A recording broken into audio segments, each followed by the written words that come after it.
Assalamualaikum warahmatullahi wabarakatuh. Salam sehat dan tentu saja salam Pancasila.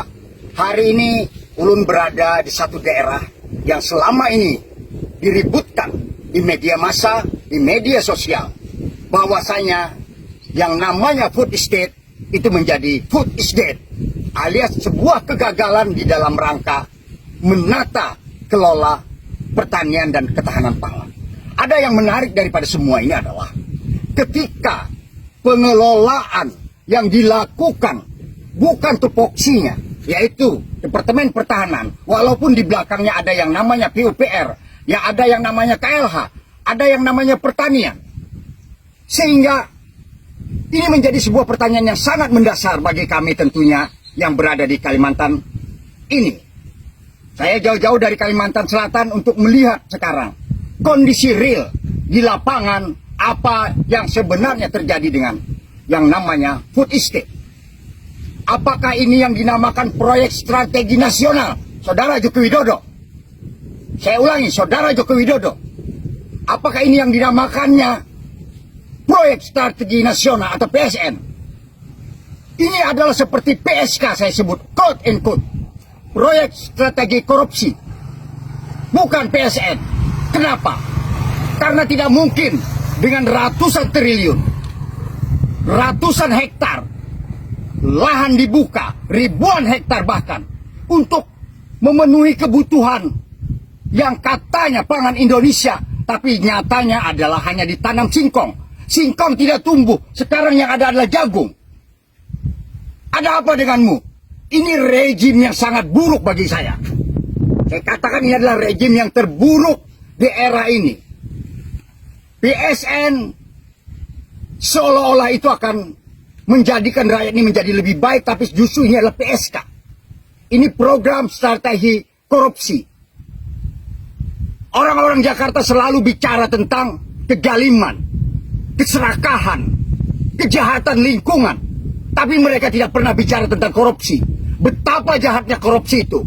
Pena di tangan pemimpin itu sangat tajam, bahkan seruncing daripada bambu runcing itu sendiri, yang membunuh rakyat dengan caranya dan memindahkan harta rakyat ke kantong pribadinya.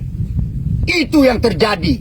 Pasti itulah yang dilakukan oleh orang-orang oknum ini yang berada di kekuasaan. Besok kita melakukan pemilu, saudara-saudaraku. One man, one vote. Kita menyadari bahwasanya Kalimantan itu tidak dihitung. Saya ulangi, Kalimantan itu tidak dihitung dari sisi suara. Yang mereka hitung hanyalah Pulau Jawa. Karena Jawa itu akan memenangkan seorang presiden. Tapi ketika presiden itu menang, maka Kalimantan dan daerah yang lain yang menyangga Indonesia dengan APBN, itu hartanya dikeruk. Alamnya dihancurkan. Pohonnya dibabat habis. Makhluknya diusir. Bahkan binatang-binatang pun tidak tahu entah pergi kemana. Ruang oksigen hilang oleh keserakahan daripada pemimpin-pemimpin kita. Saya menyebutnya ini adalah rejim. Karena di sana ada menteri.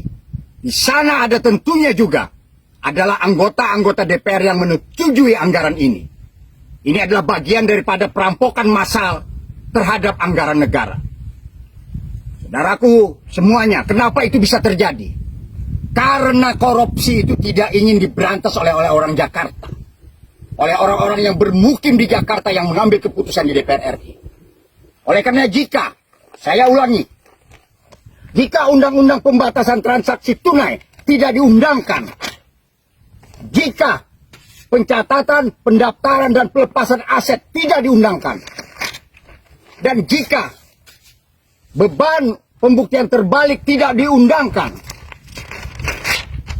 dan jika tobat nasional tidak dilakukan sebagai rekonsiliasi bangsa ini, maka jangan pernah berhangsa ini akan baik. Apalagi jika tidak ada penegakan hukum yang keras kepada aparat yang melanggar, yang menista, yang dibiarkan. Mereka rampas harta rakyat karena mereka gampang merampasnya, gampang menyimpannya, dan gampang menggunakannya. Itulah esensi. Saya berharap orang-orang Jakarta itu akan bicara juga tentang korupsi. Kami sudah terlalu sakit di Kalimantan. Alam kami rusak. Kami sepertinya negara jajahan saja. Ini adalah rejim terburuk. Oleh karenanya saya berharap kepada saudaraku yang ada di belahan Indonesia, baik di Pulau Jawa ataupun Sumatera, Kalimantan juga secara khusus. Pilihlah presiden yang celahnya lebih sedikit, yang keburukannya lebih sedikit, yang kecerdasannya melebihi, sehingga apa? Sehingga kita dapat mengimplementasikan pikiran itu menjadi sebuah kebijakan. Karena kebijakan di tangan pemimpin itu bisa baik dan bisa sangat sadis menghantam rakyat. Oleh karenanya, rasionalisasilah dalam menggunakan akal, gunakan nurani. Ini kesempatan kita memperbaiki Indonesia. Balik kamera, lihat saja ini. Ini adalah pengairan dari food estate. Lihat, air diambil dari sini, lalu dicarilah sumber. Dari mana sumbernya? Coba ada dari mana sumbernya? Saya tidak melihat pompa. Apakah ini formalitas semata-mata? Dan janggal sekali kalau misalnya mengairi sebuah persawahan dari sebuah tendon. Itu janggal sekali. Mana yang namanya PUPR yang ahli-ahli yang bikin pengairan? Itu yang ingin saya sampaikan kepada rejim ini. Ingat, kerakusan Anda akan terbalaskan.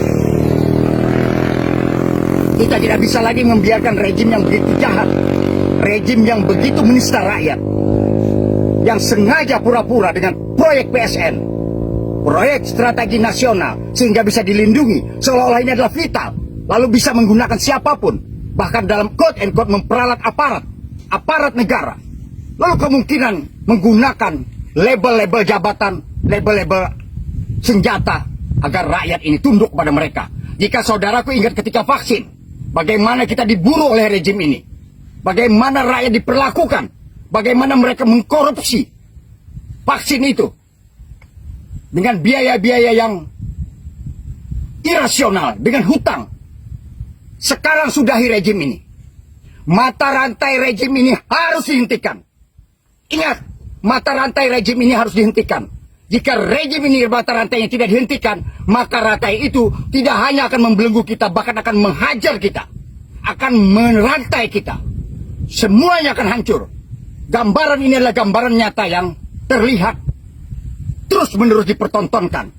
Mereka berkuasa, mereka punya uang, tapi tentunya jika undang-undang pembuktian terbalik itu dilakukan, maka pastilah mereka mendapatkan harta itu dari sumber yang tidak halal, sumber korupsi. Di semua level, jika ada kesempatan, maka mereka pasti akan korupsi. Oleh karenanya saya berharap tokoh-tokoh di Jakarta, rakyat juga, saatnya kita melakukan perlawanan yang positif terhadap pemerintah. Jangan mau dininabobokan dengan bansos, BLT, dan seterusnya, yang semuanya bersumber dari kita. Ingat, besok adalah penentuan bangsa ini. Ya Allah, ya Tuhan kami, selamatkan bangsa ini. Kebumikan orang-orang jalim yang memiliki sifat jalim. Kembalikan mereka ke bumi, ya Allah. Kembalikan sifat-sifat jalim itu mereka ke bumi. Kembalikan itu, ya Allah. Kami sangat memerlukan pertolongan-Mu, ya Allah, ya Rasulullah, ya Nabiullah, ya Waliullah. Ya Allah, ya Tuhan kami. Tetapkan takdir orang-orang jahat itu. Kami sudah dalam kesakitan yang sangat luar biasa. Bukakan pintu hati rakyat untuk memilih pemimpin yang baik, yang membawa kami kepada kebaikan bangsa ini.